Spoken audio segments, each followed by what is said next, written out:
I'd heard about. I hadn't ever been to Keeneland to the sales, and back then they would select from the world these yearlings and sell them in July.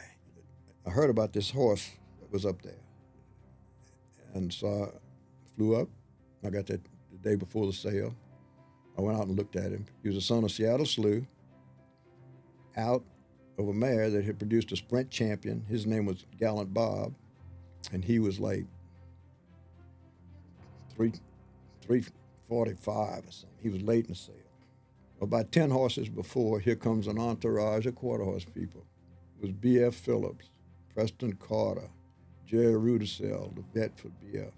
And I looked over there and I saw him and I said, I know why y'all here. Is there room for me in your group? Well, Jay, we have our group. I said, okay. Well, tell me when you stop bidding. And that horse later, 2-3 hours later, comes in the ring and I'm watching him. They stopped at $2 million. I said, you over? We out. I bought him for $2.9. He said, you're crazy. I said, maybe so. And my idea was to syndicate him, sell 10 shares before he raced, 10 shares while he raced, 10 shares after he raced, and keep 10 shares, because generally those syndicates are 40 shares syndicates for thoroughbreds. Brought him home, kept him at the house, I don't know, a month. I sent him to Bubba Casio to break. And then I sent him to Dwayne Lucas in California. And the word got out. Bubba took him to Rio Dosa. After he broke him, he had him at Rio Dosa.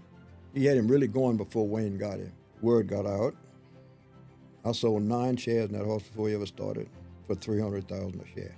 He wins his maiden race at Del Mar, and they write him up as a bargain purchase.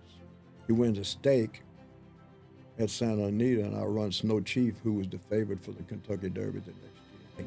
He ran in the first Breeders' Cup Juvenile at Aqueduct. Stormcat was in the race.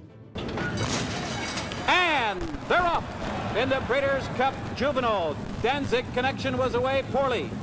The field moves up the chute and heads for the main track, and Stormcat now, he's out for the early lead. Regal Dreamer is also right with him, and Groovy is sent after the lead, and toward the inside, Louisiana Slew. Those 3 across the track. And he chips in the race, and he just fades back. So we bring him back, and they got a chip that's big. Said his racing career's over. I said, nothing beats a try but a failure. We took the chip out. Von Cook had done the first embryo transfer for us when he was still at Colorado. But now he was working for Graham, Herbert Graham, down at Midland. And Bond and I developed a relationship.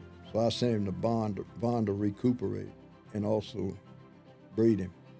Because I sent Little Blue Sheep down there to breed to him while he was in rehab, and raised the Louisiana Girl from him.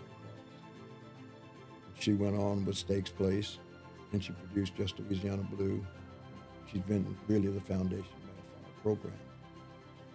And so many years later, I'm up at Keeneland, and I bought him from a guy by the name of Tom Gentry. He was older, and he was sitting at a table by himself. He was all humped over, and I walked up to him, and I said, Mr. Gentry, you may not remember me. I stuck my hand out. I said, I'm J.E. Jumonville. And he looked at me like this. How could I forget you? I said, I came over here to tell you I'm living long enough to get all my money back. But it's with quarter horses and not thoroughbreds. So that was the story about it. And that horse is named Louisiana Slew.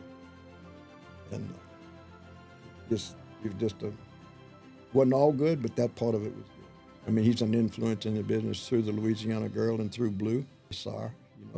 So Louisiana Girl is out there with Blue and the Louisiana Cartel and others. And the mares, little Louisiana Eye Opener is a daughter of the Louisiana Girl.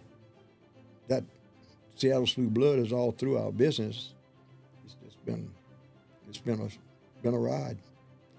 And like people say, it's been a good ride, and we're not bucked off yet. We're still riding.